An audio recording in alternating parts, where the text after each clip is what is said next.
Daniel 2-ാം അധ്യായം 31 മുതൽ 37 വരെ തിരുവചനങ്ങൾ.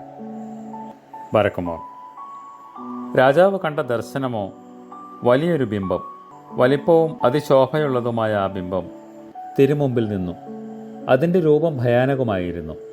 ബിംബത്തിൻ്റെ തല തങ്കം കൊണ്ടും നെഞ്ചും കൈയും വെള്ളി കൊണ്ടും വയറും അരയും താമ്രം കൊണ്ടും തുട ഇരുമ്പ് കൊണ്ടും കാൽ പകുതി ഇരുമ്പ് കൊണ്ടും പകുതി കളിമണ്ണ് കൊണ്ടുമായിരുന്നു.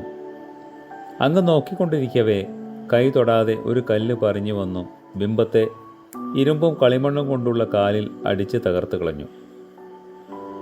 ഇരുമ്പും കളിമണ്ണും താമ്രവും വെള്ളിയും പൊന്നും ഒരുപോലെ തകർന്നു.